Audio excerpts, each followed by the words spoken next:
Bismillahirrahmanirrahim. Assalamualaikum warahmatullahi wabarakatuh. Alhamdulillahi rabbil alamin. Wassalatu wassalamu ala asyrafil anbiya'i wal mursalin.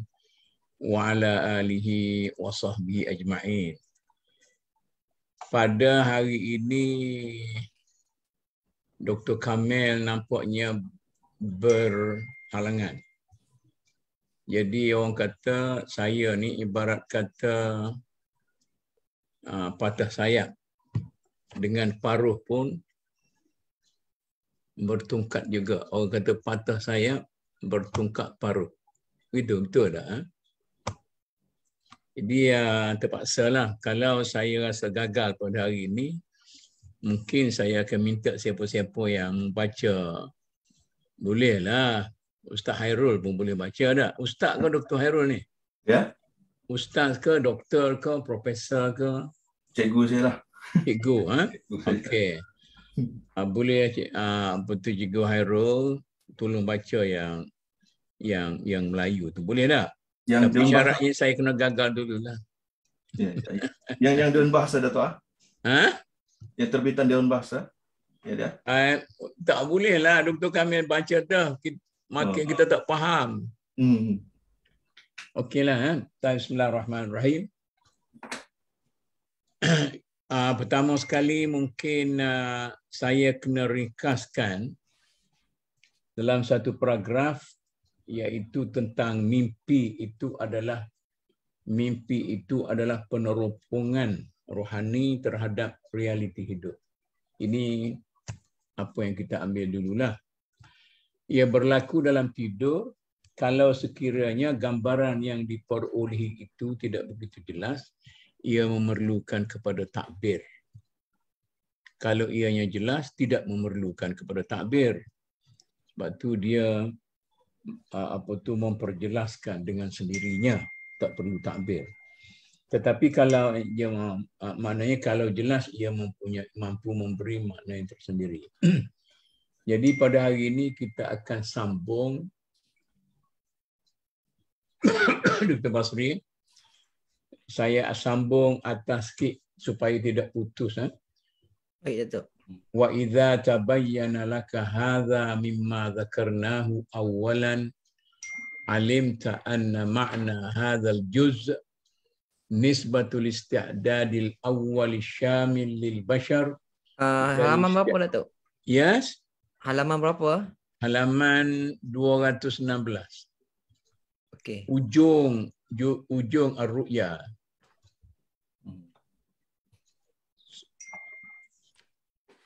Tu. Nampak? Okey. Jumpa tu. Bawah lagi ke? Nau'an. Macam tengok atas sikit.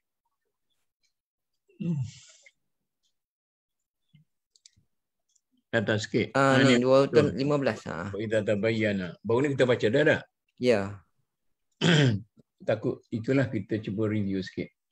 Maknanya secara ringkasnya dalam paragraf ini dia nak menyatakan kepada kita orang biasa tidak akan mencapai tahap Nabi yang menerima wahyu, yang mampu menerima wahyu kerana ada halangan berikut.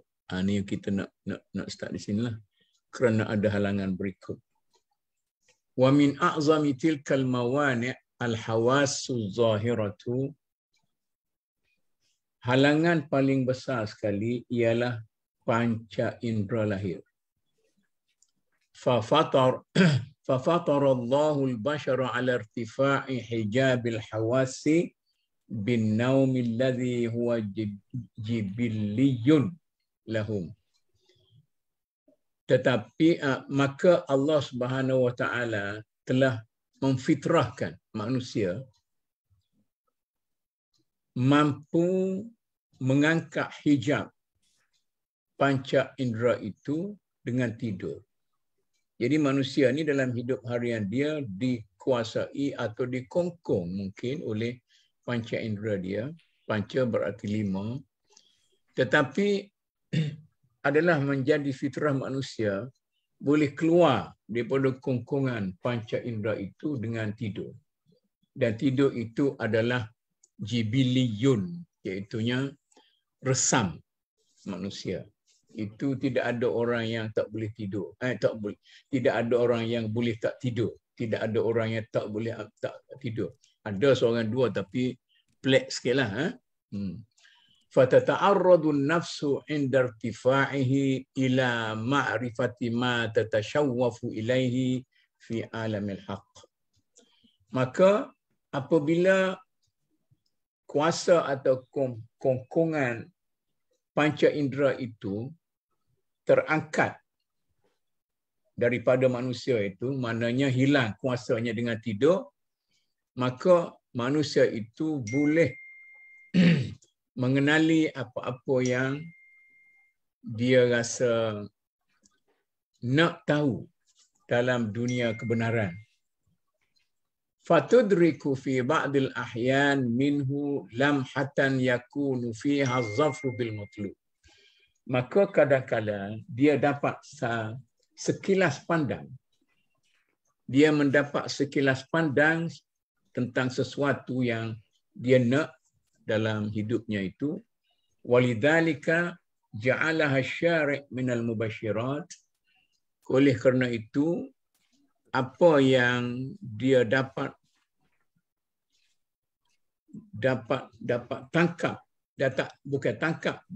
tanggap dalam hidupnya itu dianggap oleh Rasulullah sallallahu alaihi wasallam sebagai al-mubasyirat. Tadi katakan gelibat itu sebagai mubasyirat. Maksud al-mubasyirat itu di sini, tanya Nabi kata, lam yabqa minan nubuwwati illa al-mubasyirat. Semuanya dimonopoli oleh an-nubuwah, kenabian, kecuali mubasyirat saja. Maka para sahabat bertanya, wa mal mubasyirat ya Rasulullah? Ya Rasulullah, apa mubasyirat itu wahai Rasulullah? Saya tak translate lah. Mubasyirat itu sebenarnya kalau secara harfi maknanya berita gembira, tapi tidak bermaksud begitu sini. Wa mal mubasyirat ya Rasulullah? Qala, kata Rasul, ar-ru'ya as-salihah yaraha ar-rajulu as-salih aw tura lahu. Iaitu mimpi yang betul yang dialami oleh seseorang yang saleh atau digambarkan kepadanya lahu olehnya. Ini hadis Bukhari 6990 riwayat Abu Hurairah dan Muslim daripada Ibn Abbas. Maknanya hadis ini hadis sahih lah. Itu jelas kan? Wa amma sababu irtifa'il hijabi wa amma sababu irtifa'i hijabil hawasi bin naumi fa'ala ma asifuhu lak. Adapun sebab terangkatnya hijab indera itu dengan berlakunya tidur, maka ia adalah berlaku mengikut saya telah menyatakan kepada anda sebelum ini. Iaitu annan nafsan natiqah innama idrakuha wa af'aluha birruhil hayawani al-jismani. Diri manusia ini, an-natiqah ini manusia lah, sebab Ibn Khaldun menamakan manusia ini hayawan natiq. Jadi bila Ibn Khaldun menyebut hayawan, menyebut natiqah, itu maksudnya natiq. Kalau an-nafs an-natiqah lah, an-nafs tu wanita, perempuan, mu'annath. An-nafsun natiqah atau al-hayawani dan sebagainya itu al-jismani, itu menunjukkan maksud dia manusia. Sebab dia kata manusia itu ialah hayawan yang natiq, iaitu binatang yang mampu berfikir. Innama idrakuha wa af'aluha birruhil hayawani al-jismani. Karena manusia itu hanya mampu faham dan mampu melakukan sesuatu berasaskan kepada roh kebinatangan dan bersifat fizikal saja. Maknanya dalam hidup harian ini kita dikongkong oleh jiwa kebinatangan dan kejismanian. Sebab itu bila wahwa ini yang jadi bila kita tidur, maka pengaruh roh ke manusia, ke roh kebinatangan dan jismani ini terangkat daripada kita. Jadi dia pun memperkenalkan apa dia roh hayawani jismani itu. Wahwa bukharun, ini kita duk bincang ya, Syekh Farid minggu lepas. Wahwa bukharul latifun markazuhu bitajwifil aisar minal qalbi. Maka ia adalah wab yang lembut berpusat di pedalaman kiri jantung, ala ma fi kutubit tashrih. Ini berasaskan kepada apa tu buku-buku anatomi seperti yang ditulis oleh Galen. Okey. Dan selain daripada beliau juga. Wa yanba'ithu ma'addami fi syarayanati wal uruqi. Dan apa tu bukhar ataupun wab yang lembut ini akan yang ba'ithu, dia menguap bersama darah, maknanya ikut perjalanan darah lah. Menguap bersama menguap bersama darah dalam orak-orak nadi dan sebagainya. Maka fayu'til hissa wal harakata, maka daripada penguapan dan perjalanan darah itu adalah inderanya, mana dia boleh faham melalui indera lahirnya dan boleh adakan pergerakan dan segala perbuatan-perbuatan berasaskan kepada badan. Maka selain daripada itu, wa yartafi'u latifuhu ila dimaghi.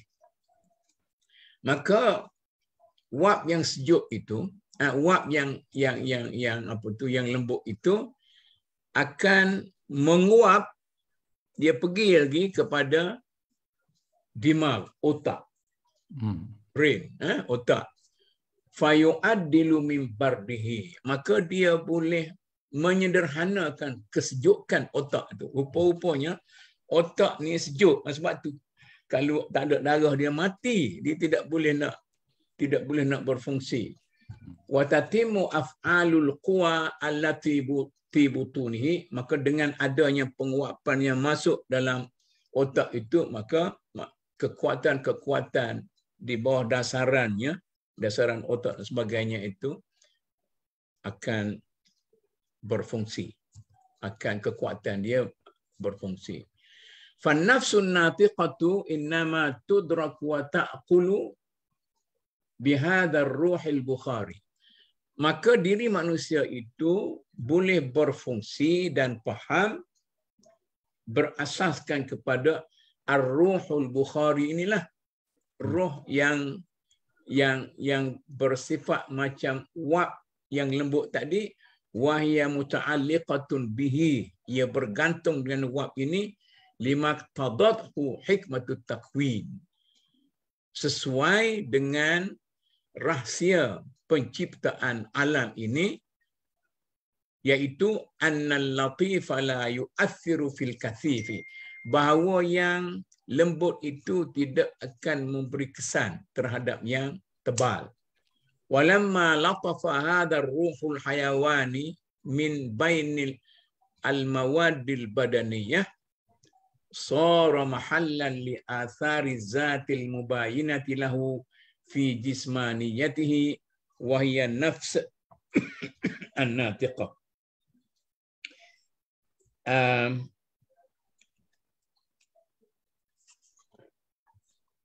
Walamma latafa hadzal ruhul hayawani, apabila ruh kehayawanan itu menjadi lembut, min bainil mawadil badaniyati, dia merupakan adalah antara bahan-bahan tubuh, tetapi roh itu dia boleh jadi lembut apabila dia boleh jadi lembut, sara mahallan li athari zat al-mubayinati lahu fi jismaniyatihi, ia akan menjadi tempat berlakunya perbezaan dalam dirinya, iaitu yang dinamakan sebagai diri manusia.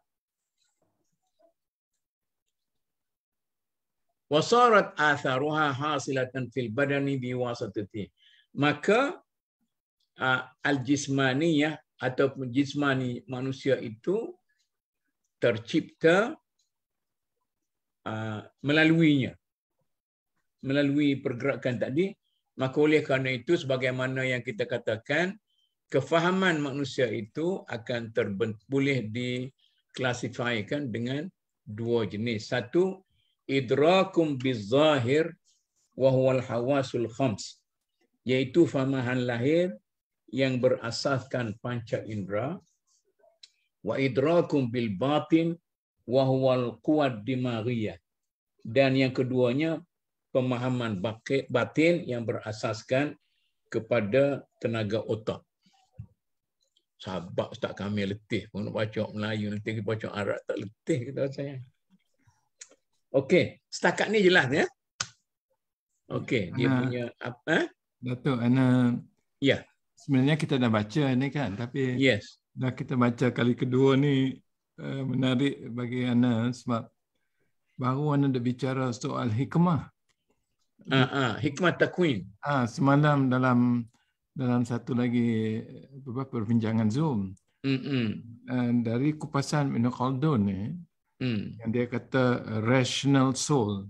Yeah. Roh yang rasional, yang bukan sebenarnya daripada organ otak, tapi daripada roh yang ada wab, yang boleh sampai kepada otak menggunakan juga organ-organ dan fakulti otak, namun dia didorong oleh kita panggil roh. Jadi hikmah tu lebih daripada kegunaan akal. Itu yang Ana tertarik, mana dia sebab tu dia kupas, dia kata ada dua bentuk rational soul. Satu ialah kelaziman mengguna senses ataupun dera yang biasa. Yang biasa. Satu lagi juga rational soul, iaitu menggunakan satu yang bukan daripada dera biasa, tapi keupayaan yang kita kena sediakan diri kita untuk sampai kepada tahap hikmah yang menjangkaui guna deria semata-mata. Okey. Oh, menarik. Wallahu akbar. Okay.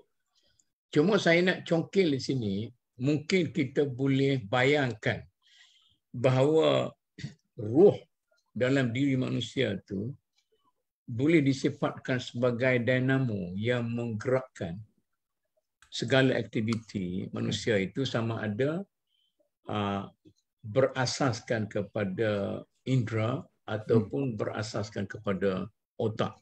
Yang ni makna dia dalam huraian ni, terus kita faham dua-dua, maka insan ada keupayaan menurut Ibn Khaldun menggunakan juga roh yang tidak hanya menggunakan deria biasa.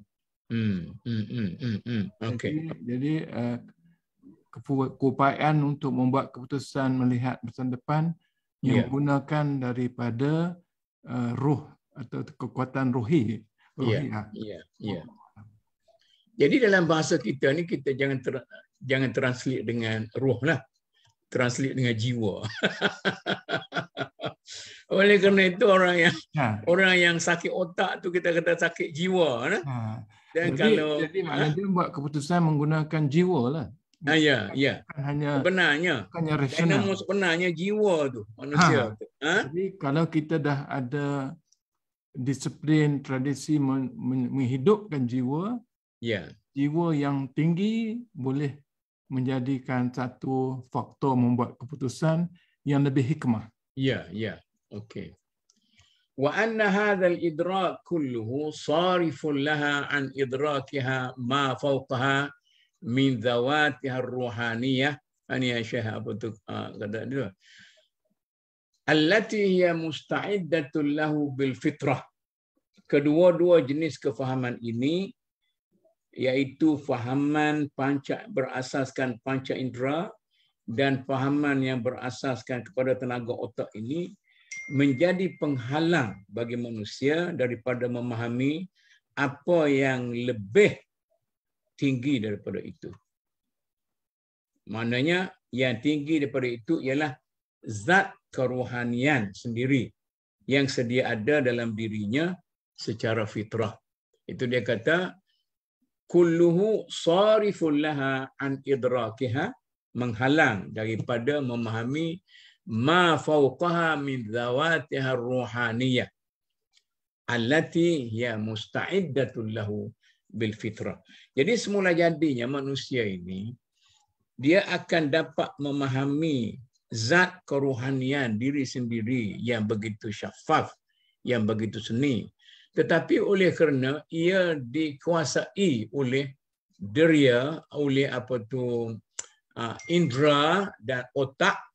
Ini yang mungkin saya nak sebut Ghazali Nawawi ni.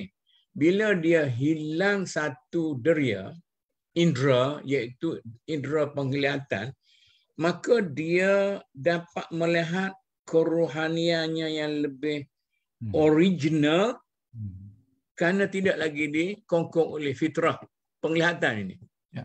Jadi orang yang buta tu kan, dia pergi tepuk di pokok kelapa, dia tahu pokok kelapa ada berapa banyak buah. Dia tengok apa atas-atas, dia kata nak ujian, mana dia boleh tengok, tapi dia dapat merasakan orang datang daripada belakang.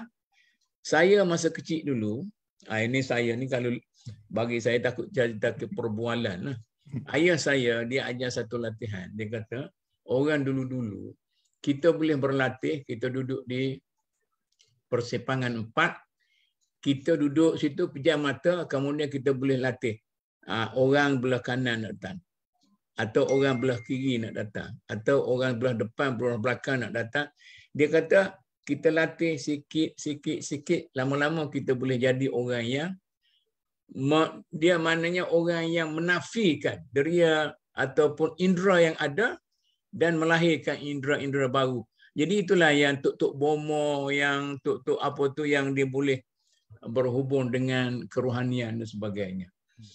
Anak tertarik juga bila kita bicara soal Quran.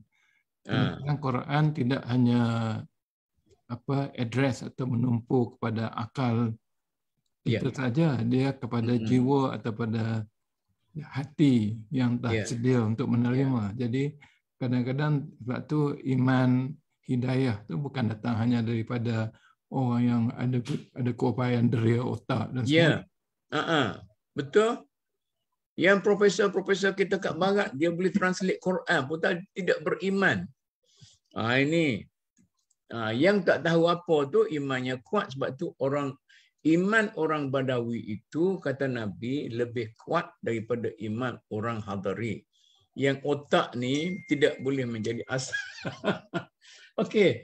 Walamma kanatil hawas zahiratu jismaniyatun kanat mu'arradatan lil wasani wal fashali bima yudrikuha min at-ta'bi wal kalali wa tughashshir ruha bi kasrati tasarruf.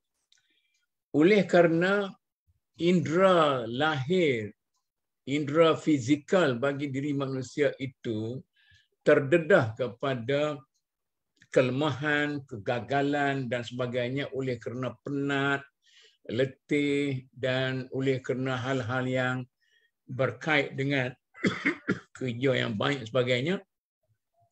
Fa khalaqallahu laha talab al-istijmam li tajarrudil idraki ala suratil kamilah. Maka Tuhan menjadikan satu keperluan bagi manusia untuk berehat supaya dia boleh tajarrud,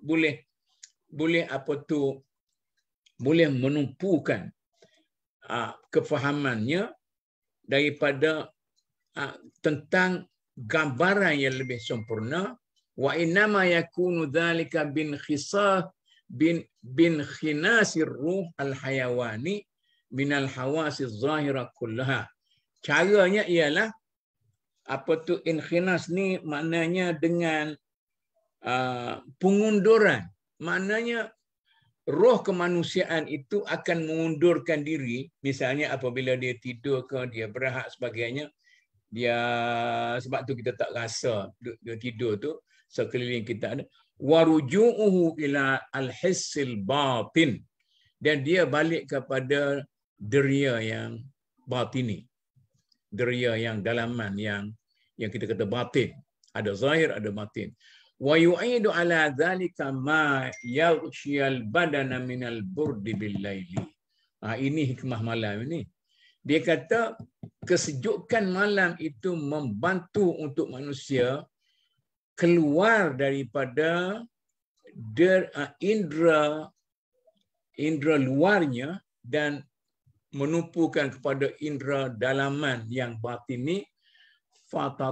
Fatatlubul hararatul ghariziyah a'maqal badan wa tadhhabu min zahirihi ila batinihi fatakunu musyayya'atan markabuha wa huwa ruhul hayawani ilal batin. Maknanya Allah telah menjadikan untuk mereka keperluan untuk berehat supaya kepahaman menjadi sempurna kembali dengan berlakunya, saya katakan tadi, pengunduran atau inkhinas roh kejiwaan, ar-ruhul hayawani, daripada semua indera lahir dan kembali kepada indera batin, al-hissul batini, dengan dibantu oleh kedinginan malam yang mampu melunglaikannya. Ini yang cuba digambarkan oleh beliau dari segi sastra pun okey ni. Dengan cara itu kehangatan naluri akan ini.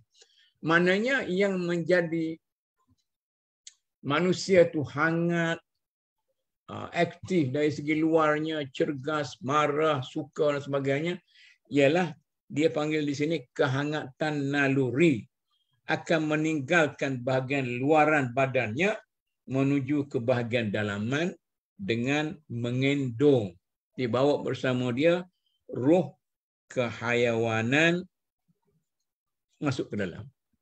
Maknanya manusia itu telah diapungkan oleh keadaan itu sehingga roh kehayawanan dia itu macam kita katakan macam kapal terbang, telah dia boleh ada boing, ada keringan dia itu. Oleh kerana itulah pada kebiasaannya manusia tidur pada waktu malam. Walidzalika kana an-naumu lil bashari fil ghalibi innama huwa bil laili. Oleh kerana itu maka manusia itu biasanya tidur pada waktu malam. Ini saya nak soal Ibn Khaldun sikit ni boleh. Jadi apa pula Tuhan suruh kita berjaga malam? Okey. Faidan khanasa ar-ruhu 'anil hawasi az-zahirati wa raja'a ila al-quwal batinati wa khaffat 'anil nafsi shawaghil al-hiss wa mawani'ihi wa raja'at ila surati allati fil hafizati tamathala minha bitarkib wa tahlil surah khayaliyah. Dia kata apabila roh itu terangkat daripada panca indera zahir dan dia kembali kepada kekuatan batin dia dan dia menjadi ringan kerana tidak lagi disibukkan dengan indera-indera dan yang bergantung ataupun yang menjadi apa-apa di sekelilingnya, dan dia balik kepada gambaran yang asal, maka dia akan mampu membina kembali, melekat kembali, menyambungkan kembali, menganalisa kembali satu gambaran khayali, satu imajinasi, gambaran imajinasi. Wa aktsaru ma takunu mu'tadatan wa aktsaru Allah komputer wa aktsaru ma takunu mu'tadatan, dan itulah dia akan melihat gambaran-gambaran dalaman itu semakin menjadi benda yang biasa bagi dia, li'annaha muntazi'atun minal mudrakat al-muta'ahidah qariban, kerana dah biasa begitu thumma yunazziluha al-hissul mushtarak alladhi huwa jami'ul hawas az-zahirah fayadrikuha ala inha'il hawas al-khams az-zahirah. Oleh kerana itulah pada kebiasaan, maka apabila berlaku pengunduran roh daripada indera lahir dengan kembali kepada kekuatan batin, diri manusia tidak lagi syarat dengan kegelabutan indera. Maknanya indera kita ni duk menjadikan kita tu menggelabut dalam diri kita. Dengan kerana itu, ia mampu kembali kepada imej yang terdapat dalam papan keratan, as-surah allati fil hafizah, yang boleh memberi gambaran khayalan yang lebih normal, berasaskan kepada penyusunan dan penganalisaan yang berlaku kerana ianya berasaskan kepada kepahaman yang lebih dekat. Kemudian gambaran itu akan diturunkan kepada indera. Gambaran yang dalaman itu dia akan pancar balik kepada indera bersama, dia panggil. Al-hissul musyarak, mana indera ni ada indera bersama di antara indera luar dan indera dalam. Maka dia pancar kepada indera bersama ini. Ini macam main wayang gambar ni, yang merupakan himpunan indera lahir bagi disalurkan kepada indera yang lahir. Maknanya dia ada gambaran dalam, maka dia pancarkan. Ini macam kita dulu kan, mula-mula komputer masuk, kita panggil apa tu? Kita buka komputer ni kepada pemancar dia panggil apa tu? Alat tu saya pun lupa tu. Projector lah. Projector. Ya. Projector. Jadi dia pancar di sini, campas dia dia keluar kepada indera kuat, maka indera luar pun menjadi lebih kuat daripada sebelumnya. Jadi ini yang nantilah kita baca yang ketiga, yang keempat. Warubbama iltafatatin nafsu luftatan ila dhatiha ruhaniyah ma'a munaza'atiha al-quwal batiniyah.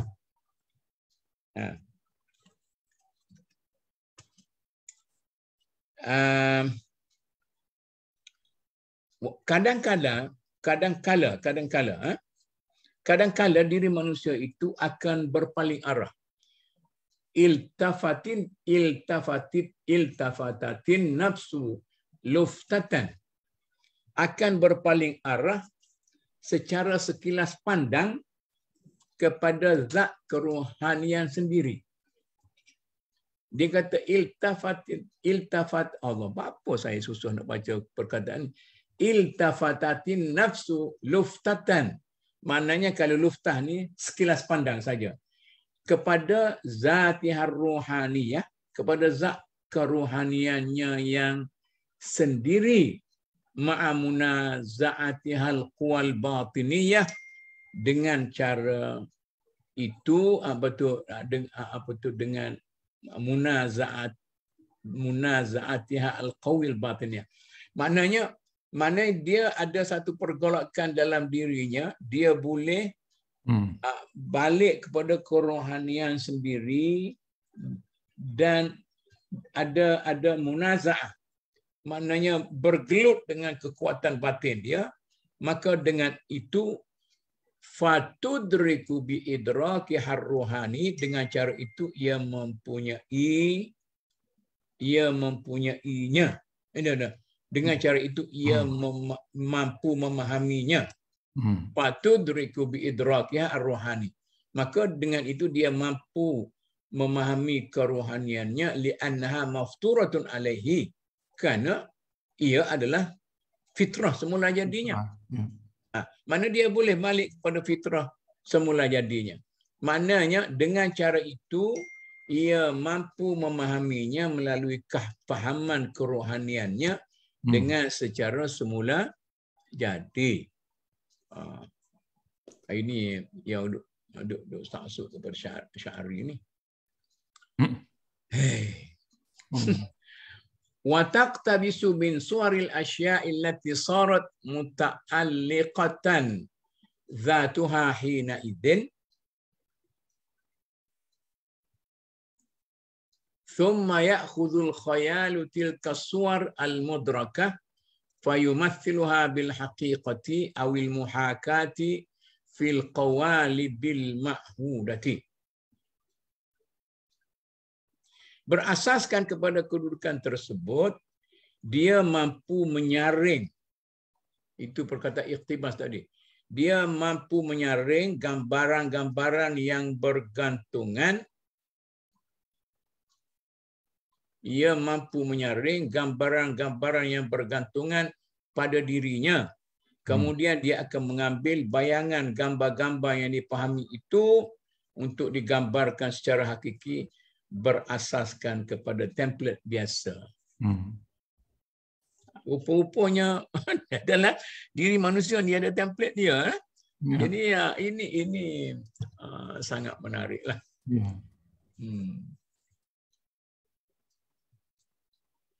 Okey. Jelas dah? Okey. Wal muhakatu min hadhihi hiyal muhtajatu litabir. Yang simulasi, yang bersifat simulasi itu, mana yang bersifat simulasi daripada gambar-gambar ini, ia tidak jelas memerlukan kepada takbir. Cara takbirnya ialah wa tasarrufuha bitarkibi wat tahlil fi suratil hafizati qabla an tudrika minal lahmati ma tadrikuhu ya adghathu ahlamin. Jadi simulasi daripada gambaran yang memerlukan kepada takbir. Caranya ialah melakukan penganalisaan dan penyusunan semula terhadap gambaran yang tersimpan secara sekilas pandang tadi. Itulah yang dinamakan mimpi mengarut. Adghathu ahlam. Kalau dalam tradisi Melayu kita, bukan mimpi ni mengarut ni, itu. Bukan mimpi tapi mengarut. Adghathu ahlam. Jadi dalam Sahih Al-Bukhari, inna Nabi sallallahu alaihi wasallam qala ar-ru'ya thalathun. Ru'ya min Allah, mana ada tadi? Ni. Ru'ya min Allah wa ru'ya min al-malak wa ru'ya min asy-syaitan.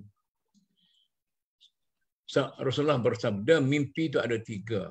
Mimpi daripada Tuhan, mimpi daripada malaikat, dan mimpi daripada syaitan. Dan pentafsilan ini, dia kata mutabiqul lima dzakarnahu. Sesuai dengan apa yang kita sebut sebelum ini. Fal jaliyu minallah, maka mimpi yang jelas itu, yang mengikut template yang jelas, yang asal, yang kita katakan itu tu minallahi, tak perlu lagi diadakan takbir. Kalau mimpi terbang kan nak naik pangkat. Kalau mimpi jatuh pokok kan nak turun pangkat, itu orang tua.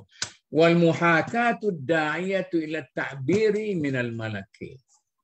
Dan mimpi-mimpi yang memerlukan kepada takbir itu, muhakat, pentadbiran itu ialah mimpi daripada malaikat.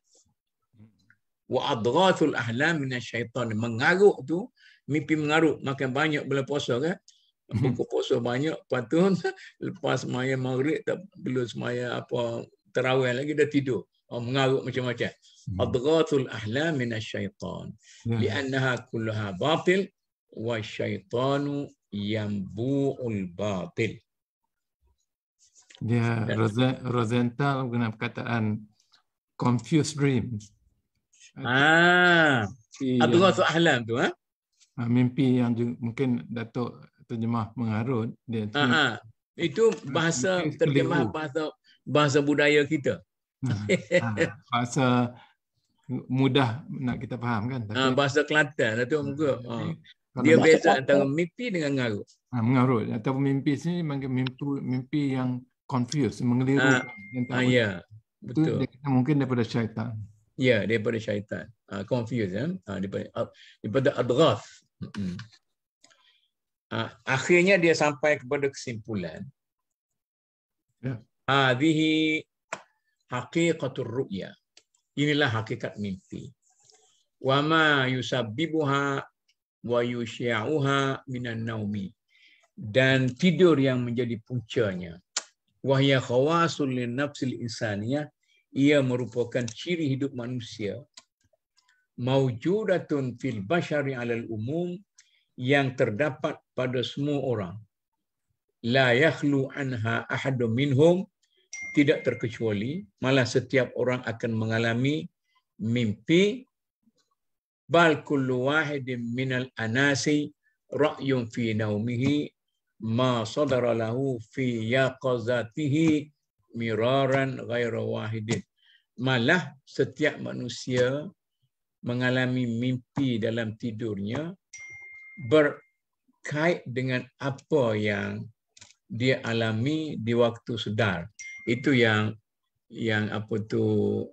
Freud kata kan? Freud kata mimpi itu ialah gambaran kepada akal tak sedar kita tentang peristiwa-peristiwa dalam akal sedar, dalam kehidupan sedar. Wa hasala lahu 'alal qat'i anna an-nafsa mudrikatul lil ghaibi. Secara jelasnya kita boleh buat kesimpulan bahawa nafsir diri manusia itu boleh memahami ghaib fin naumi, dalam tidurnya. Tapi di sini ada editing sikitlah. Dia kata ada kemungkinan manuskrip ni berbunyi walal qat'i anna an-nafsa mudrikatul.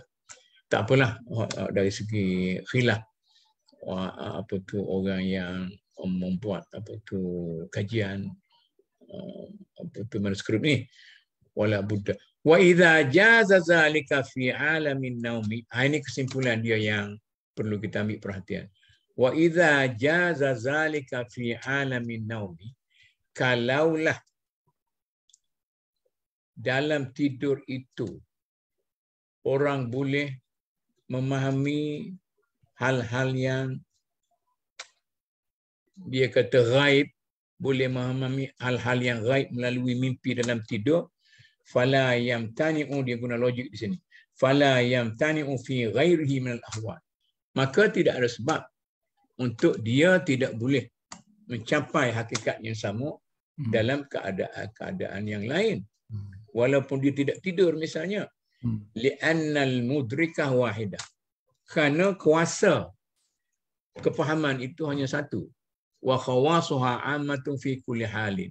Dan ciri yang ada pada kefahaman yang satu itu, ciri atau sifatnya, khawas itu cirilah. Cirinya umum pada semua bahagian. Maknanya dia kata kalau boleh dalam tidur, mengapa tak boleh di luar tidur? Kerana tenaga yang membolehkan itu hanya yang tu juga. Untuk dalam tidur atau di luar tidur. Maka oleh kerana sifat zat mudrikah itu umum, dia tidak dikhususkan oleh mana-mana. Ini usul fiqh ni, tidak dikhususkan oleh mana-mana, maka pemakaiannya mestilah bersifat umum. Wallahul hadi ilal haqq bimannihi wa fadlihi. Dan Allah yang menunjukkan kepada kebenaran dengan kehendaknya, dengan anugerahnya. Dan wallahu a'lam. Hari ni setakat tu lalu ada paslon tu kan. Allah letih terjemah dengan serentak baca. Letih sah-sah. Anak tanya Datuk, apa istilah dalam terjemahan Rosenthal, dia guna perkataan dream vision. Jadi vision tu macam kita boleh nampak. Kerana seterus kita akan baca kemudian ialah dream words. Mimpi tapi dalam bentuk kata-kata ataupun perkataan. Baru kita habis ialah mimpi tapi dalam bentuk gambaran. Ya. Dalam bahasa Arab dia dipanggil apa? Ruhya kan? Ruhya. Ar-ru'ya. Ruhya. Ana sikit melencong sikit, Dato'. Ya. Ana rasa soal tidur ni dan keupayaan menggunakan masa tidur. Ya. Memang banyak pendekatan yang sedang kita lihat bukan saja dalam dunia Islam tapi dunia lain pun. Dia panggil di silver mind control, semua tu satu kaedah yang diguna. Di mana kalau kita ada masalah, problem nak resolve, nak selesai, kita fikirkan semua, collect data, kemudian tidur. Kerana dia kata masa tidur tu kita punya heartbeat ialah dipanggil apa, alpha ke beta level, mana otak kita lebih boleh memikirkan penyelesaian. Betul. Dan biasanya bila kita jaga, kadang yang jadi masalah tu terfikir. Betul. Cara untuk penyelesaian tu memang digunakan teknik, kaedah, cara untuk menyebabkan kita sampai tahap rehat, yang dikatakan rehat, yang rehat sebenarnya lah. Itu ialah setengah daripada teknik yang sedang digunakan lah. Wallahualam. Saya ada terbaca. Nanti dulu saya bagi tahu dulu. Siapa dia ni? Saya semua tu familiar. Saya pernah terbaca dalam pandangan ahli psikologi. Dia kata dalam keadaan tidur itik ke tidur ayam.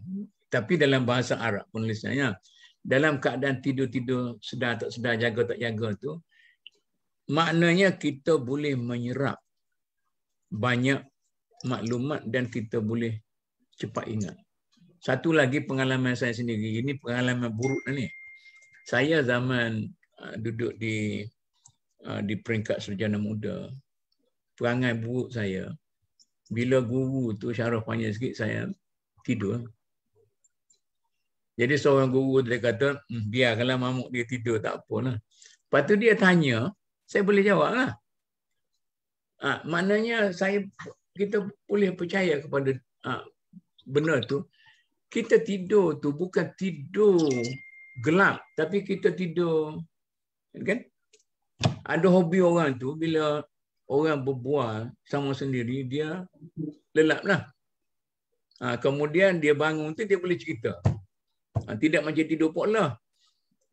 Tidur poklah, dia tidur betul.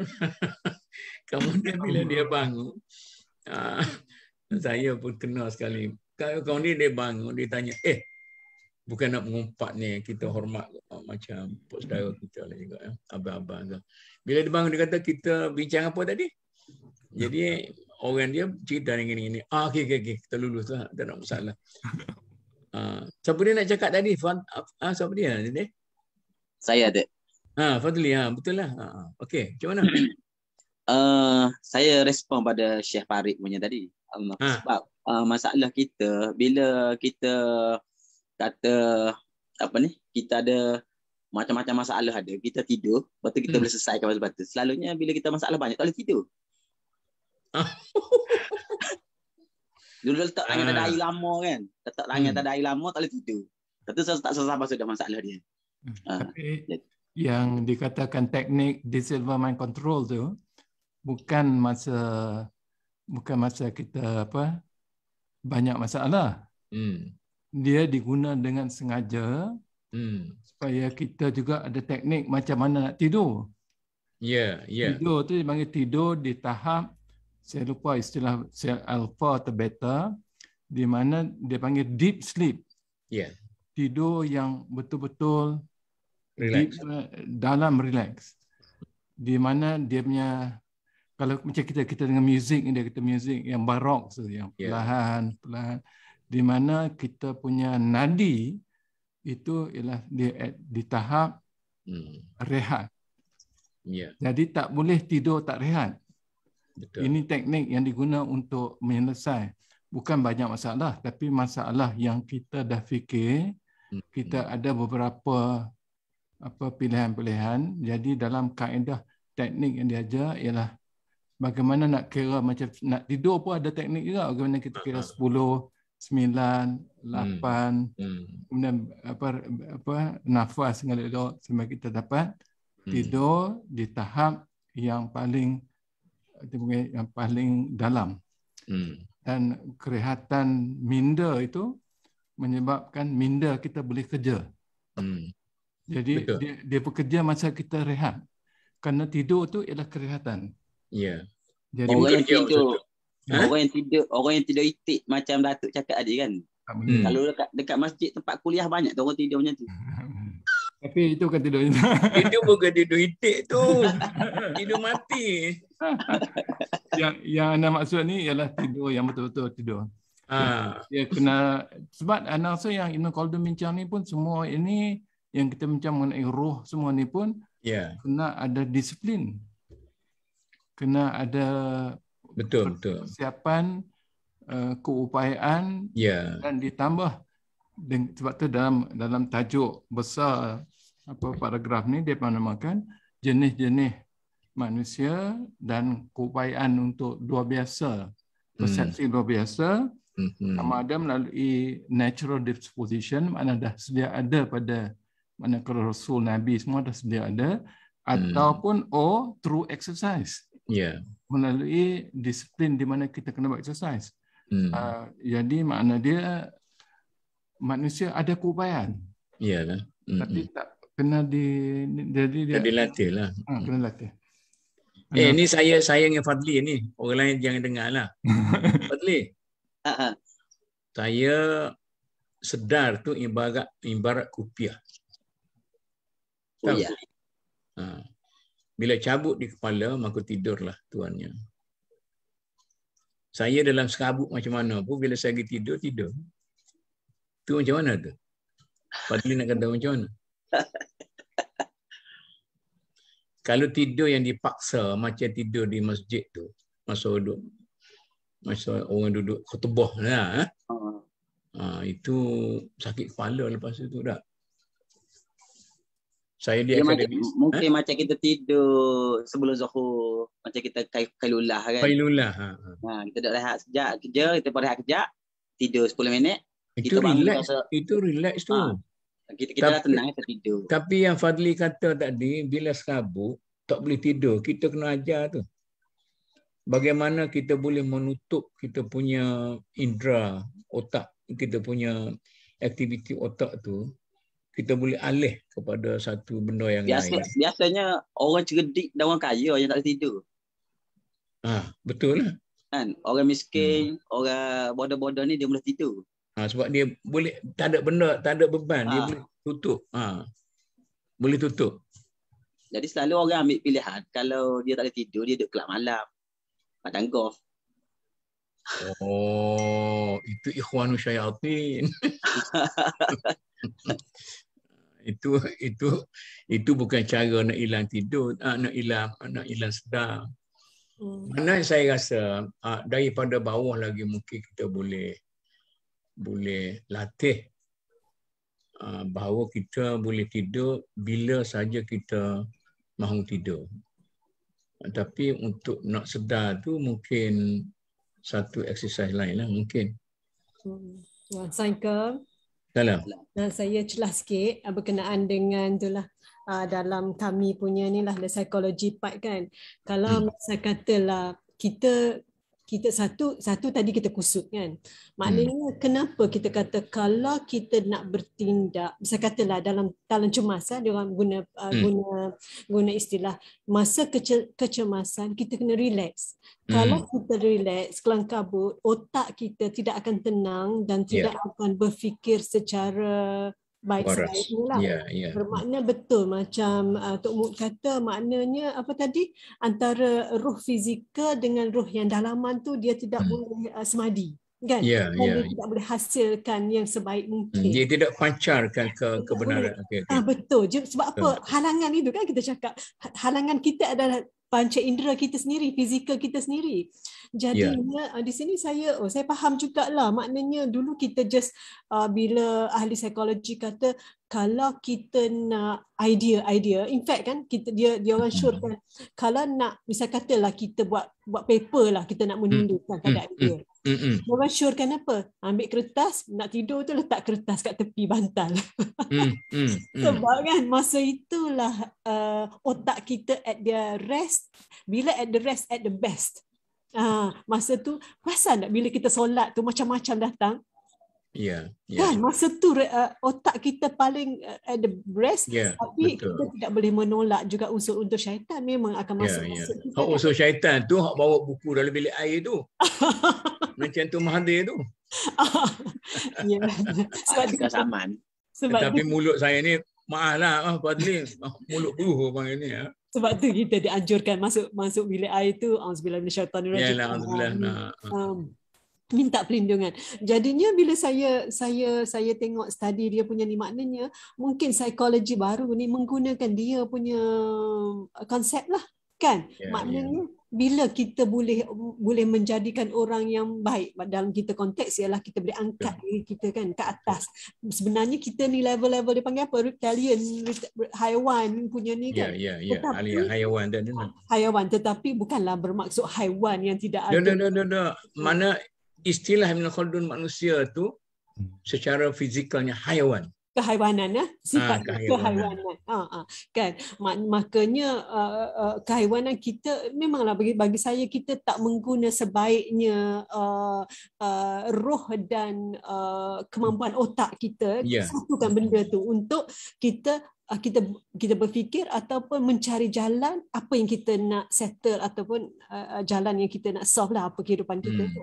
Jadinya itulah saya baca-baca dia kata kalau nak fikir benda-benda tu fikir kalau buat paper ke buat menulis kan tak ada idea letaklah tepi. Dan yang paling saya tak tahan ialah bila solat tu macam-macam idea yang saya mencari-cari kan selama tak dapat tiba-tiba solat masya-Allah itu astagfirullah. Datang masa tu Masa tu memang tenang. Macam mana Fadli? Dah tulis dah, masa tu berhenti tulis jap. Macam mana nak tulis tu? Kalau orang rak dia angkat telefon tu, kalau telefon dia tengah solat. Ni cuba kan. Satu, ini untuk Fadli ni. Apabila tak dapat tidur, jangan menggelabah. Maka kita boleh tidur. Okay? Yang ditimbulkan oleh Puan Nazli tadi, saya rasa cuba kita kaji tentang tahajud. Mengapa tahajud itu disunatkan sesudah kita tidur? Bangun tu baru tahajud. Itu pun ada mungkinlah kalau kita tengok dalam hubungan ini.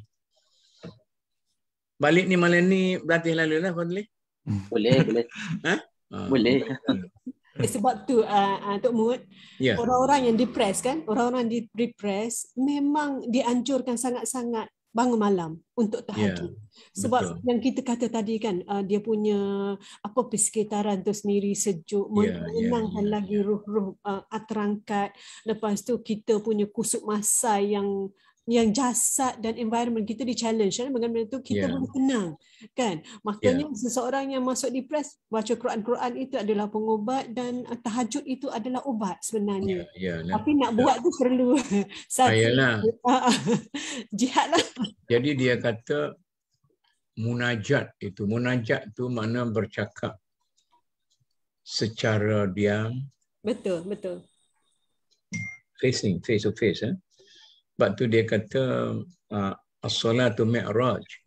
Maknanya macam Nabi naik mi'raj tu dia berhadapan. Jadi kalau boleh ini cakap teori lah tu, bukan apa tu. Jadi benar-benar macam tu suasana tu. Jadi kalau kita nak lanjutkan pandangan Ibn Khaldun ni kepada amali kita, mungkin saya rasa masing-masing lah. Anak duk tengok Datuk punya idea untuk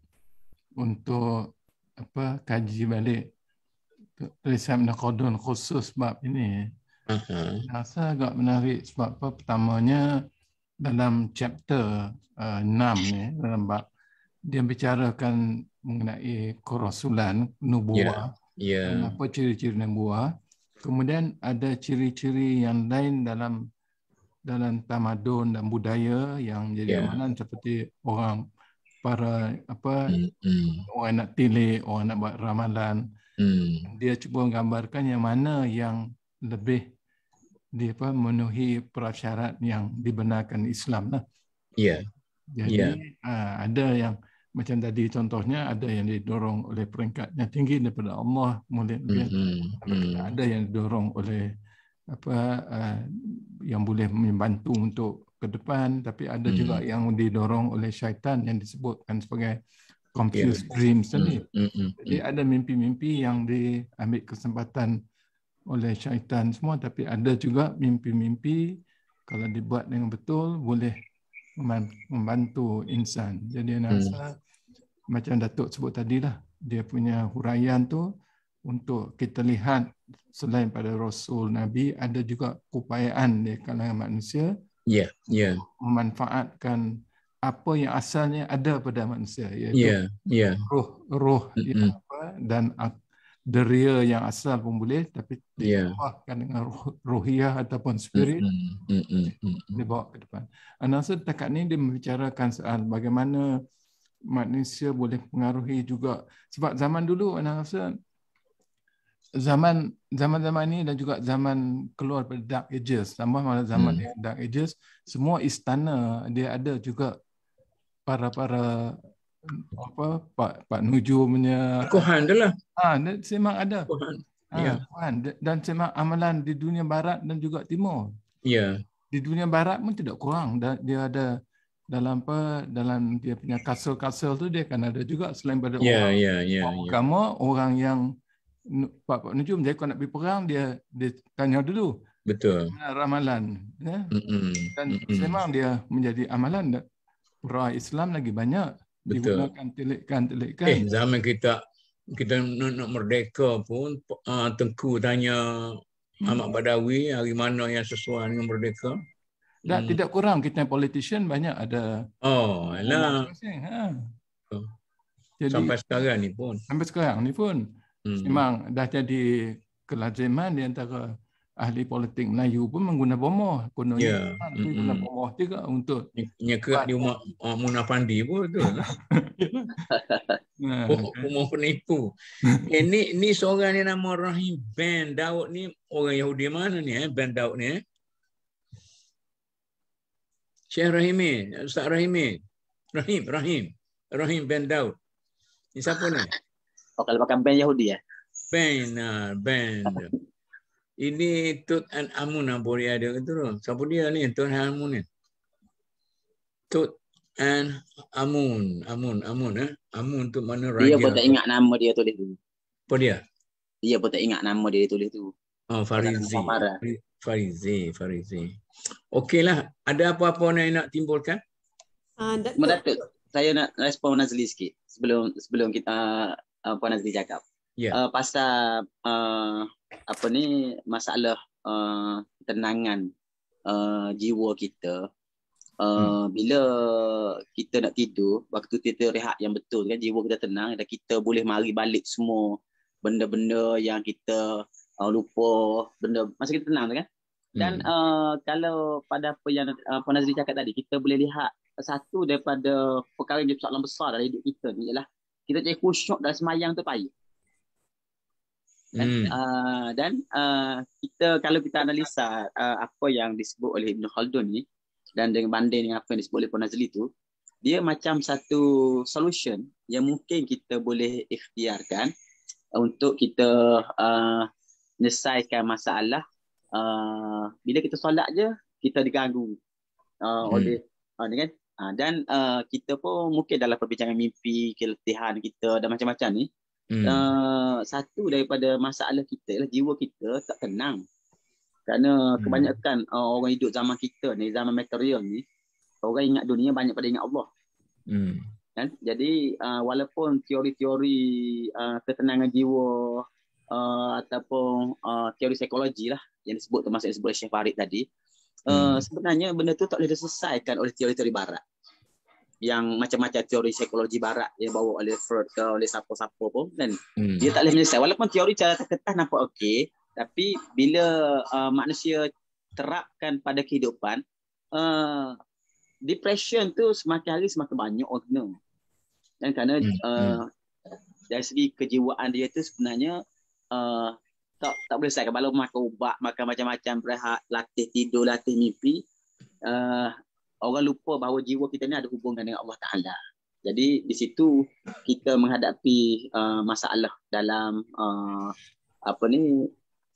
dan secara realiti kita menghadapi masalah untuk menterjemahkan benda ni. Jadi kalau kita perhati apa yang disebut oleh Ibn Khaldun dalam konsep mimpi yang disebut ni, kerana roh kita tu dia pergi dia balik kan. Dan ada pancaran-pancaran tertentu yang kita bincang tadi. Maksudnya roh tu sebenarnya dia bukan semata-mata bersandar kepada masalah roh tu, tetapi roh tu sebenarnya ada hubungan yang langsung dengan Tuhan supaya dia boleh bertenang sampai kita rehat tu dia boleh bertenang. Dan kalau jiwa kita tu memang jiwa yang tidak ada sifat rabbani, mungkin kita pun tak boleh selesai juga masalah. Jadi saya tengok itulah dari satu sudut dari segi hubungan kita dengan Tuhan. Tatmainul qulub itu yang kita dah bincang sebelum pada ni kan, masalah hati dan juga masalah yang realnya kita ni sebagai orang Islam bila kita solat tu sebenarnya tak usah kata makmum tak imam pun tak khusyuk. Ya ke? Kita akan didatangi oleh keserabutan, bukan serabut, dia akan mari macam-macam ketika otak kita tenang. Masa semaya tu. Masa semaya tu bila kita tenang, kita baca Quran, apa semua tenang tu, masa tu kita pergi rata, siapa ke Brazil, siapa ke mana, habis semua kita pergi. Kan? Sebab tu saya pernah tanya senior saya kan. Dia kata bagi macam mana kontraktor kuat-kuat ni tak serabut nak semaya. Dia kata kalau tika serabut tu kita semaya. Masa serabut semaya tu dia kata ingatlah. Dia kata semi sekian bit tak cukup, besi tak ikut sekian banyak, apa semua sekian. Dari semaya. Itulah. Tak saya kata dah orang buat juk kalau kunci kereta hilang semayang. Jumpa lagi. Ustaz Ana duk tengah tengok tulisan Ibn Khaldun ni keluar sikit daripada kita punya bicara tajuk ini sebab Ibn Khaldun tidak sangat oleh kerana cara penulisan dia dikaji oleh orang agama. Malah selepas tulisan dia ada komen daripada setengah orang pun bahawa orang Arab Middle East tak begitu membaca buku dia, malah buku-buku dia banyak dipopularkan oleh Osmania atau orang Turki. Jadi orang Turki lah yang memperkenalkan Ibn Khaldun balik pada dunia Barat dan Timur. Hinggalah ke sekarang pun. Separuh daripadanya ialah ada juga seorang komen kerana orang tak faham macam mana baca buku dia. Betul, kita pun kata macam tu juga. Sebab kalau orang didikkan epistemologi agama, dia tak tahu fiqh ke, tauhid ke, tasawuf ke tulisan ni. Ya. Jadi itu yang menarik. Sebab apa? Pada dunia barat, sumbangan Ibn Khaldun ni sangat-sangat besar kerana dia merupakan satu tulisan pre-modern yang membuka dunia pada satu pendekatan yang belum jumpa dan juga ilmu baru, sosiologi, pengkajian sejarah yang bukan sebenarnya Ibn Khaldun, dia breakthrough daripada tulisan sebelum dia. Macam kita bincang sirah tadilah. Sebelum Ibn Khaldun akui Tabari dan lain-lain, tapi dia kata tulisan yang sebelum tu yang tulis sejarah hanya menceritakan macam cerita, ada setengahnya Ismailiyat semua tu, dia Ibn Khaldun mempersoalkan, dia kata dalam bahasa orang putih rubbish lah ini, apa cerita turun-menurun hanya sebagai penceritaan dan tak boleh terbukti dari segi logika, dari segi analisa. Jadi Ibn Khaldun dilihat sebagai, malah Ibn Khaldun setengah orang nak cuba katakan dia ni menjaga Aristotle ataupun Greek punya idea ditambah dengan Islam pada dengan adanya Islam dan juga kebangkitan tamadun Islam, dan dia bina di atas Ibn Rushd atau Ibn Sina, sebab tulisan dia banyak juga hurai yang mungkin ustaz-ustaz tak akan faham sebab dia bincang soal sains. Dia juga sejarah. Dia juga rujuk pada Aristotle, dia juga anatomi. Jadi tak mungkin orang yang tak didikan hanya sekadar fiqh, tauhid, tasawuf boleh memahami muqaddimah ataupun tulisan dia. Jadi Khaldun ni dilihat sebagai satu. Jadi pada setengah dia kata dia memang satu genius. Tak mungkin ada. Tapi termasuklah Ibn Sina, Ibn Rushd dalam sejarah tamadun Islam, mereka membuka kerana mereka juga dapat integrasi pada ilmu yang terbaik yang insan ada. Tidak lari daripada epistemologi Quran dan Sunnah, kerana mereka ni hafal Quran dan Sunnah. Ibn Khaldun dia juga Maliki punya ni malah authority. Jadi anak rasa di situ agak pada sesuatu yang menarik. Tapi sayangnya macam kata Ustaz Siddiq, Ustaz sorry, kita Fadil. Tak termasuk ni Allah tak bersama dengan kita hari ini. Tak silap Fadil. Ustaz kita, Ustaz Kamil. Ustaz Kamil kata bahawa sayang juga orang macam Ibn Khaldun, macam termasuk Iqbal, termasuk Malik bin Nabi tak dapat, memang tak akan mungkin difaham oleh kita yang berdekatan. Jadi sayanglah, tapi sebenarnya mereka ni juga hafal Al-Quran, hadis sebelum mereka menulis. Macam Iqbal dia pergi Oxford. Saya menjelas sikit ya. Saya menjelas sikit. Saya rasa kalau kita tengok dia punya penulisan, mau tak mau kita akan dia akan memberi satu gambaran konteks pada ketika itu ya. Maknanya kalau kita orang Islam, orang yang daripada orang kata background kita Islam kan, kita sebenarnya kita faham bahawa roh ni adalah fitrah. Kan, roh tu fitrah. Roh tu memang asalnya dia tenang. Dia Datuk Muk kata mutmainnah. Roh ni memang tenang sifat dia kan. Makanya bila malam tu kita kata berjaga untuk aktifkan lagi yang ketenangan itu kan. Tetapi konteksnya pada ketika itu dia dipersoalkan oleh orang-orang yang bukan Islam, orang-orang filosofi macam kan. And then diorang ni merapu sama juga dengan masa lahirnya ilmu kalam kan. Tanya benda-benda yang, tapi di sini saya rasa Ibn Khaldun cuba explain dalam bentuk campuran empirical dengan kan bila dia masuk sebab diorang ni hanya yang benda yang dia boleh nampak baru dia percaya, baru dia faham. Maknanya mungkin pada ketika itu Ibn Khaldun mencari jalan macam mana aku nak explain tentang roh ni kan. Maka ni saya lihat dia explain lah, maka sebenarnya roh kita ni, jiwa kita ni boleh boleh naik lagi, boleh bergantung kepada mungkin macam mana kita latih diri kita yang mencapai beberapa tahap kan. So saya rasalah kalau tetapi audiensnya ialah bercampur, maka bagi kita ambil lah kita punya bagi orang-orang yang cerdik pandai Barat ketika itu, saya tak tahulah Barat ke mana kan. Saya rasa dia pun faham juga daripada sudut dia orang. Tapi saya rasa saya setuju dengan Nazli, tapi separuh daripada saya punya pengamatan Ibn Khaldun, dia menulis ini juga untuk orang Islam. Sebab zaman dia tu zaman kemunduran.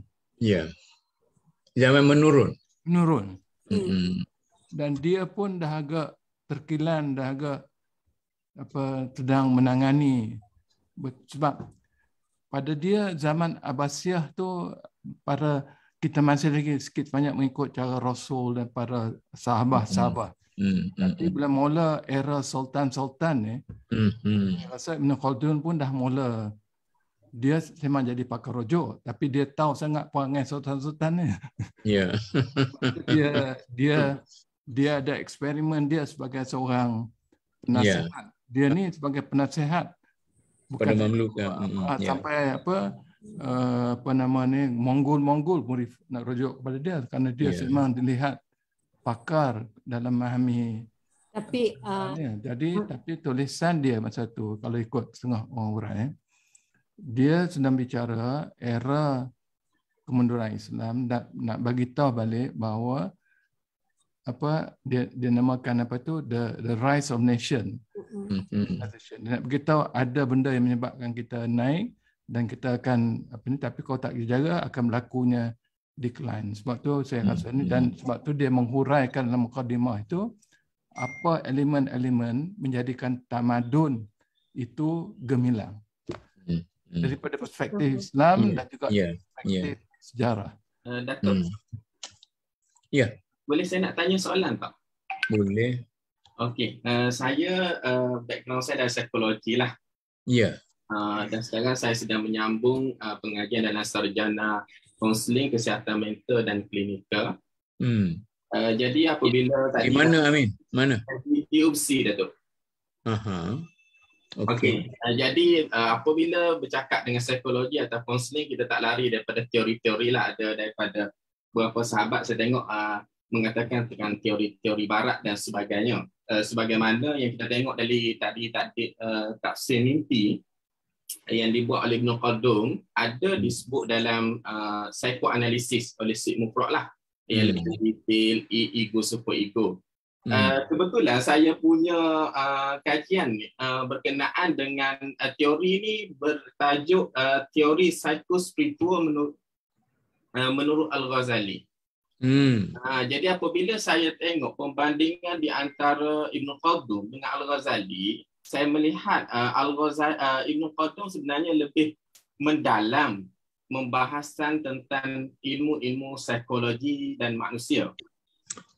Jangan kuat sangat kejap ni, mahu dia Ustaz Kamil. Ustaz Kamil pendukung Ghazali ni. Okey. Saya tengok dari segi pembahasan daripada saya zaman degree sampai saya sambung master. Pembahasan kalau kita tengok pembahasan di peringkat kaunseling atau psikologi mengikut pandangan tokoh-tokoh Islam ni masih lagi di peringkat yang sama. Iaitu kita membahaskan benda yang sama. Akhirnya apabila saya tanya beberapa pakar kenapa tidak menggunakan teori-teori kaunseling dalam sesi, mereka mengatakan teori kaunseling itu mereka tidak tahu bagaimana ingin menggunakannya. Kalau kita tengok teori barat, pembahasannya sampai bagaimana sesi terapi ini dijalankan, bagaimana kalau klien bertindak sedemikian, bagaimana kaunselor perlu respon, anxiety, bagaimana perlu manusia berfikir dan sebagainya. Dari segi kaunseling Islam, kita lebih kepada 4 elemen sahaja. Dan pembahasan kita, kalau kita jadikan sesi, kebanyakannya dia lebih kepada sesi tazkirah, bukan sesi kaunseling. Sesi tazkirah, sesi ceramah dan sebagainya. Jadi sebagai orang Islam, kita rasa sedihlah karya-karya demikian tidak diolah dengan sebaiknya. Dan saya pun tak tahu di mana kesilapannya. Sama ada, saya tengok ada 2 faktor lah. Faktor yang pertama, ahli psikologi atau kaunseling ni apabila dia nak meneroka kaunseling Islam, dia bimbang penerokaannya itu ada bertentangan dengan Al-Quran dan hadis. Yang mungkin akan jadi efek kepada mereka. Manakala golongan agama pula merasakan teori kaunseling dan psikologi ini bukanlah satu keperluan untuk diberbahaskan lebih mendalam. Itu saja soalan saya. Okey, terima kasih Amin. Gini Amin. Saya bagi sikit lah, patut dicarilah. Pandangan Amin terhadap psikologi Islam itu tidak cukup mantap. Mungkin tidak cukup mantap. Dia macam ni. Kajian psikologi Islam terhenti apabila berlaku zaman mengucut tamadun Islam. Maka psikologi Islam itu dia kekal setakat theoretical psychology. Jadi kalau kita ambil antara theoretical ni, psikologi barat yang sezaman dengan Ibn Tufail, Al-Farabi, Ibn Majah, Ghazali dan sebagainya, dia Ibn Khaldun pun, dia kalau nak banding dengan orang sezaman, lebih Islamik, lebih Islam itu. Tetapi oleh kerana ilmu Islam itu mula beku pada waktu itu, pada zaman ilmu psikologi belum masuk dalam peringkat scientific psychology. Jadi oleh kerana itu, silap kitanya sekarang ni, cikgu-cikgu Amin tu, dia kata ini adalah psikologi Islam. Sebenarnya ini adalah theoretical psychology dalam Islam dan belum discientifickan. Maka berkewajipanlah orang-orang macam di ISTAC dulu, macam di mana-mana, dia kena scientifickan psikologi itu. Sebab tu masa saya duduk ISTAC, saya tengok, ini maaflah, guru-guru di ISTAC itu saya tengok sebenarnya orang yang sangat konservatif dalam ilmu dan tidak berjaya merealisasikan semula keilmuan itu, tetapi sekadar mendukung falsafah-falsafah kuno Islam dan dipersembahkan kepada masyarakat bahawa inilah Islam. Termasuklah kalau saya ini Muhammad Usman mana ni orang Pok Usman Muhammad Usman Mahdi ke. Inilah sebab itulah termasuklah Said Najib dianggap sebagai bijak laksana itu. Dia sekadar membawa ilmu-ilmu Al-Ghazali dan sebagainya dengan seada-adanya tanpa dilanjutkan pengajiannya. Maka dalam bidang psikologi ini kita tak boleh nak compare psikologi berasaskan theoretical psychology yang telah mati pengajiannya sebelum daripada lahirnya scientific psychology. Sebab tu Amin kata ada 4 perkara. 4 perkara tu dari segi falsafah psikologinya yang belum diolah menjadi yang sifatnya saintifik. Nampak tak? Jadi oleh kerana itu Amin kena paradigm Amin sendiri itu kena rombak. Dan kegagalan orang di institusi macam di ISTAC sampai dengan Pokman saya pagi ni lah, kawan-kawan saya hormati sekali Pokman di sini. Jadi kita gagal keluar daripada kepompong asal tu. Jadi oleh kerana itu kegagalan itulah yang menyebabkan kita ada masalah.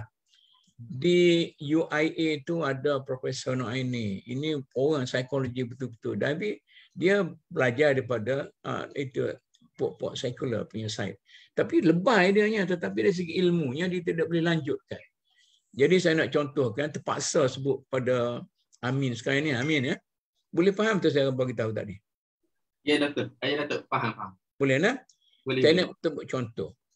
Kalau kita menganggap bahawa usul fiqh itu ialah metodologi kajian Islam, maka salahlah kita.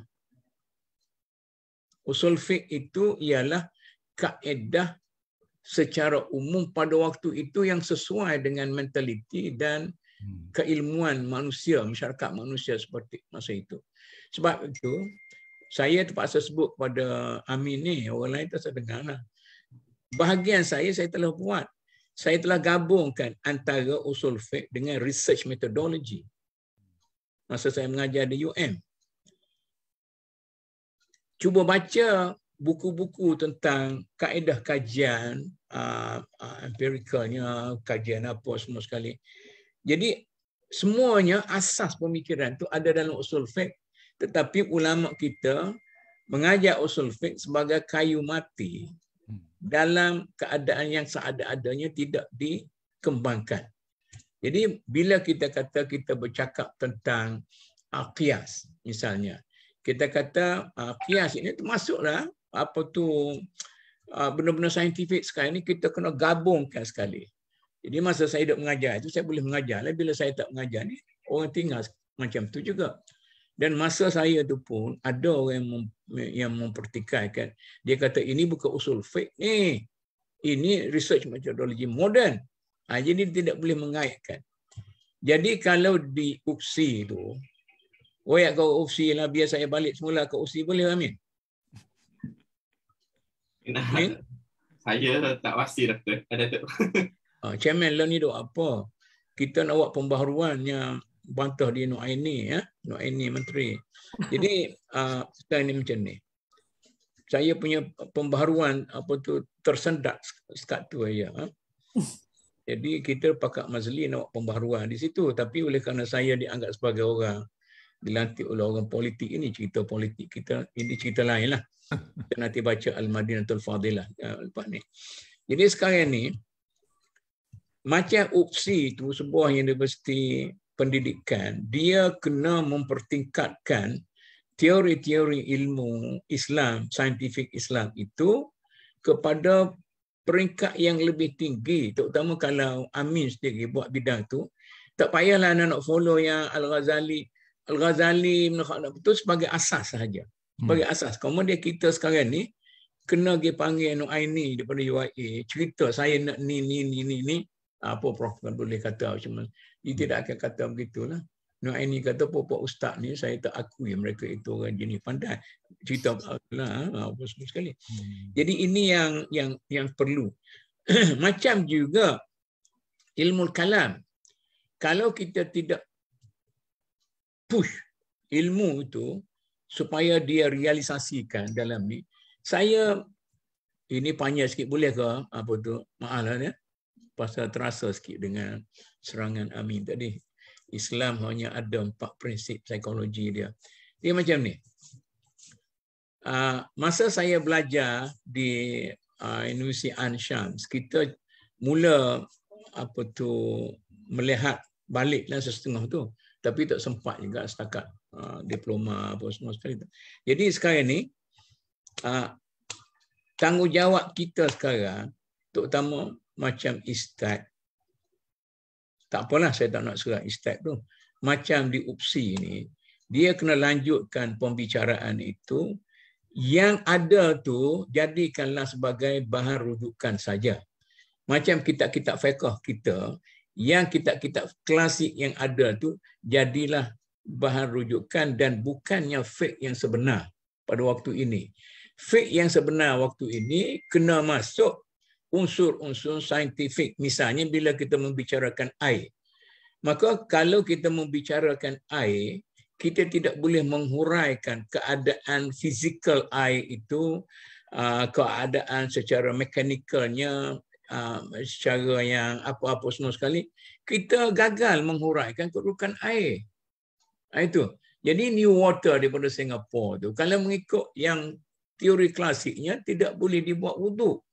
Tetapi bagi teori klasik, dia kata air itu bila menyerap ke dalam bumi, maka dia menjadi satu jirim yang bersih kerana sudah ditapis oleh kuasa penapisan bumi. Itu sehabis tinggi.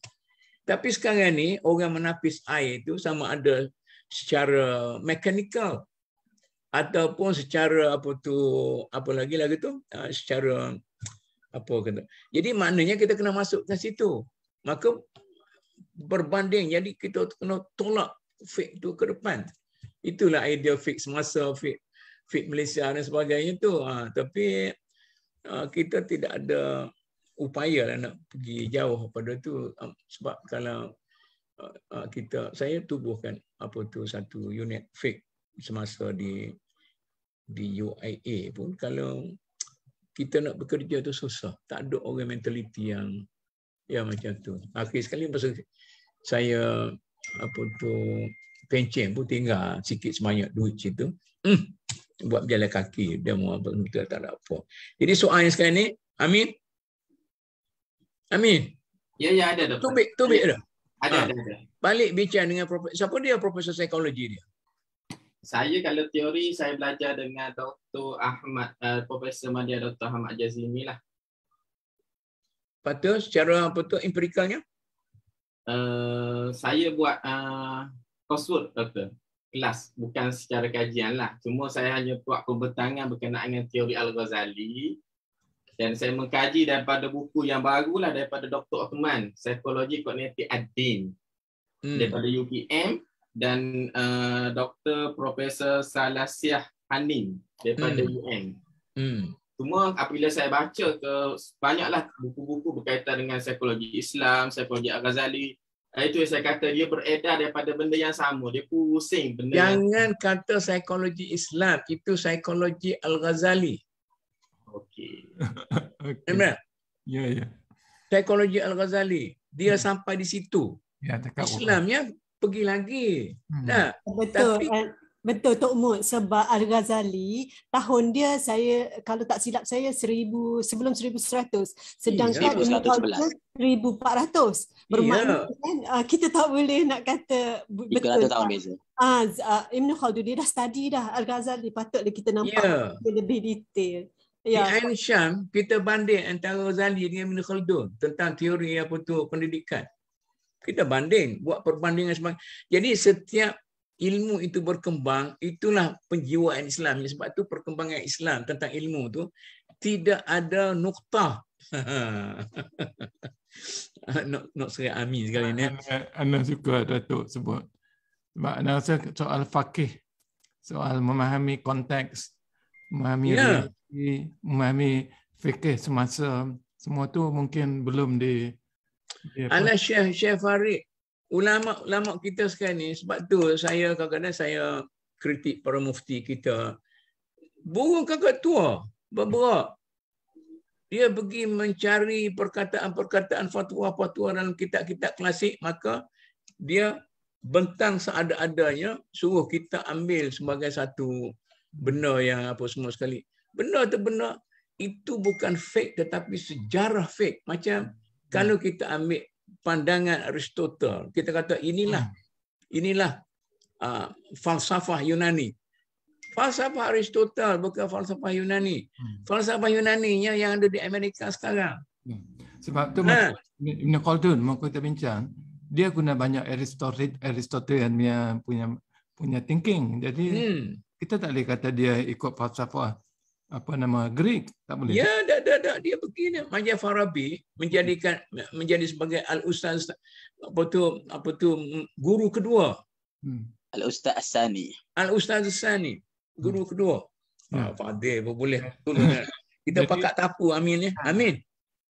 Orang Barat merasakan nak terberat.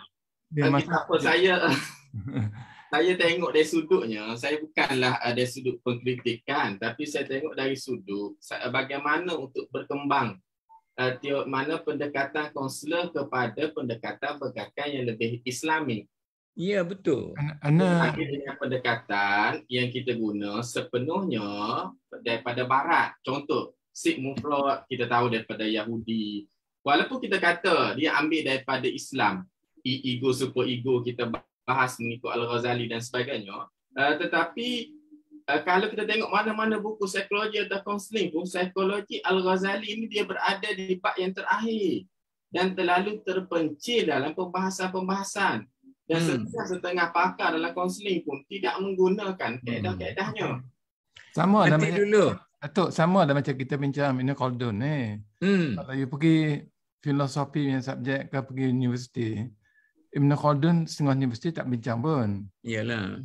Jadi dia dan setengah universiti dia yang terakhir.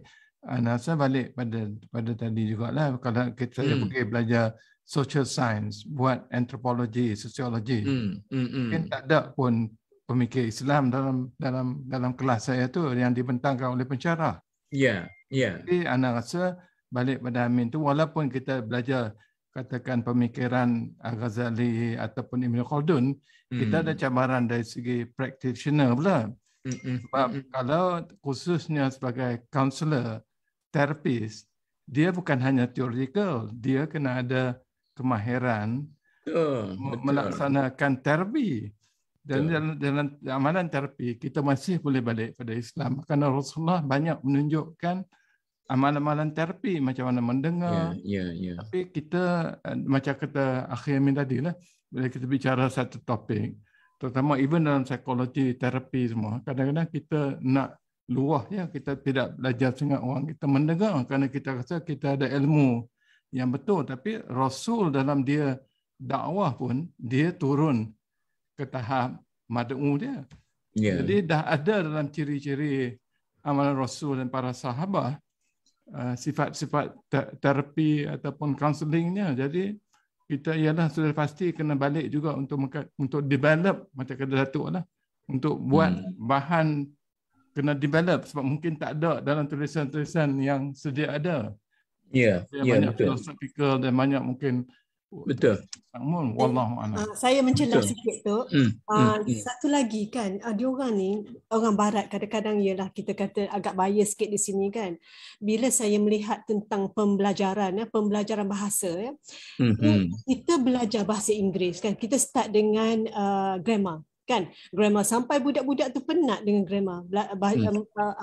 Bercakap English tak boleh kan, bertahun-tahun kita start. Kita start kat situ kan, macam jam kat situ. Tetapi tak ramai orang perasan bahawa Ibn Khaldun yang saya baru tengok tadi, yang dia mengesyorkan bahawa bila kita nak belajar bahasa, kita belajar bercakapan. Ya, saya mengalami sendiri. Saya belajar bahasa Arab dan saya belajar bahasa Mandarin juga. Jadi jangan fikir grammar, kan? Bahasa untuk komunikasi, kan? Betul. Tetapi ini adalah telah dimention dalam daripada Ibn Khaldun. Tetapi bila kita tengok research kan tentang pembelajaran, tidak ada pun dia letak kat situ Ibn Khaldun, tak ada. Jadinya agak bahaya sikit lah pengkaji-pengkaji kita. Including kita punya Muslim pun, oleh kerana kita rasa kalau letak Ibn Khaldun ataupun letak nama-nama Islamik yang tak gah, kita akan affect the quality of kita punya research. Betul lah. Betul. Ini ya kadang-kadang basic degree mana, Amin? Saya degree di Kolej Universiti Islam Melaka. Memang background saya psikologi Islam lah. Okey. Tapi ketika tu lecturer saya kata nak jenamakan psikologi Islam tu tak boleh. Jadi dia jenamakan atas psikologi sahaja. Okey, betul lah tu. Jadi maknanya menjadi tanggungjawab kepada pakar-pakar bidang supaya dalam bahasa kampungnya membumikan semula ilmu-ilmu Islam itu. Membumikan semula ilmu-ilmu Islam itu supaya dia lebih realistik dengan realiti yang ada, dan dia boleh, maknanya saya duk kelahi di Istad pada waktu itu, kita kata tu tanggungjawab kita menghidupkan ilmu-ilmu tradisi Islam ini, bukan mempelajari yang itu tetapi meningkatkan. Maknanya dia mengalami kebukuan pada satu peringkat. Maka daripada masa dia beku sampai sekarang ni dia punya jarak sudah begitu jauh. Maka kita perlu memperdekatkan jarak itu kepada realiti yang ada sekarang ni. Tapi tak jadi jugalah. Jadi opsi ni pun, bila saya tanya apa tujuan anda menawarkan pengajian warisan, apa tu, Amin? Pengajian warisan. Pengajian apa tu? Pengajian warisan lah. Yang apa tu, nama apa tu, bahasa tu lah ni tak ada di situ dah. Jadi ketua tu warisan, pengajian warisan. Ada department dia, ada apa tu, school. Saya kata, pernahkah kita ajar orang Melayu pakai songket? Tak ada dari kurikulum. Pernahkah kita ajar orang Melayu betulkan cara pakai kain? Tak ada. Dia hanya menceritakan tentang falsafah dan sejarah warisan. Macam itulah semua apa tu. Ada awan Syrian, masa tu, awan Syrian. Jadi soalnya sekarang ni tak habis ni, Amin, kalau saya cakap ni kan. Jadi okeylah serah kepada Aminnya. supaya membuat research yang boleh menghidupkan walaupun dalam satu aspek yang kecil. Orang bidang sains sudah buat tentang bagaimana ekor cicak itu boleh hidup walaupun terputus daripada body asalnya. Okeylah. Nak tanya satu soalan doktor, boleh tak? Last. Okey. Apa dia? Kita kata perubatan lah. Perubatan juga bukan daripada Islam kan? Tidak diambil dari konteks Islam. Jadi ada pandangan yang mengatakan teori-teori barat ni boleh maknanya adalah separuh daripada salah satu daripada teknik Islam selagi mana ia tidak bertentangan dengan Islam. Mana penggunaannya dia itu tak boleh nak jadikan anak angkat macam tu. Tak bertentangan dengan Islam. Macam bank Islam katalah syariah compliant lah tu. Saya cukup marah syariah compliant walaupun 15 tahun duduk dalam board public Islamic. Syariah compliant itu kita hanya memberi cok kepada konvensional punya, tetapi kena betul atas prinsip Islam itu. Compliant itu berasas pada Islam, syariah base, bukan syariah compliant. Maka kita katakan mesti ada pembaharuan, tajdid. Tajdid itu pula berasaskan kosmetik. Pembaharuan yang bersifat kosmetik. Kita nak pembaharuan yang bersifat genetik. Jadi maknanya kita memberi jiwa semula. Bila saya interview pok-pok nak jadi profesor di UAE ni melarat dah ni. Amin. Melarat. Saya kata macam mana awak nak Islamizekan bidang perubatan awak? Dia kata kita bila nak cocok baca bismillah. Kata itu bukan perubatan Islam, bukan cara Islam itu. Sekadar baca tidak. Tapi bagaimana secara saintifiknya? Kawan saya seorang tu dia jadi pendakwah. Dia doktor perubatan. Bila dia pergi dakwah, dia macam orang kampung. Itu dia keluar daripada real yang biasa. Kata, entah Fatihi, pergi ke jangan jadi pendakwah dalam kumpulan dakwah India sebagainya, tapi jadi seorang doktor yang mengislamkan ilmu kedokteran itu. Itu saya pun boleh cakap ni lah. Tapi dari bidang usul fiqh saya telah cuba dan ada kemajuan. Saya ada murid-murid ramai sekarang yang pengikutnya. Okey, Amin dah? Okey. Mari minggu depan ni kita bincang pula, tapi janganlah bawa soalan-soalan yang berat sangat payah nak jawab. Tok Mu, sikit-sikit kita mula pula. Kita kena bagi peluang Tok Mu, nanti dia serik. Dia tak tanya. Siapa dia? Amin ni. Ada. Kita punya kawan-kawan kat sini. Orang kebal ni macam Fadli jugalah. Kita cuba kita bincang. Saya nak push supaya dia orang tu melahirkan dia punya tapi Tok Mu yang konsep mengislamkan profession lah, saya rasa saya setuju dengan Tok Mu tu. Bukan kita nak buat Islam, maknanya kita kena tinggal apa kita buat, kita kena masuk, kita kata dakwah itu Islam. Tak boleh. Awak duduk tempat awak tu, Islamizekan bidang awak tu. Betul. Tapi dia lari. Psikologi pelarian. Sebab okeylah banyak. Sebab apa yang kita career yang Allah izin kita berada, itulah dia. Yalah, kenapa kita lagi? Ya, tak boleh lagi. Okeylah, kita stop sekarang ni dulu. Nanti marah orang pula. Zaman cerita Mak Yaakob dulu lah. Zaman Mak Yaakob jadi menteri besar, saya ni menteri besar PAS ke UMNO, saya baik belaka. Satu malam tu kita duduk berbual sampai pukul 11. Akhir bini dia matikan lampu. Jadi kerana dia kata berbual banyak sangat. Okeylah, kita setakat ni wabillahi taufik. Dan saya doakan kita, insya-Allah kita sama-sama berbincang sesama kita dan kita boleh menyumbang sedikit sebanyak kepada kemajuan ilmu berasaskan kepada asas yang diasaskan oleh Ibn Khaldun, tetapi kita sepatutnya mengembangkan lagi dia punya pemikiran tu berasaskan kepada idea-idea yang kita boleh sumbang. Wabillahi taufik. Wassalamualaikum warahmatullahi wabarakatuh.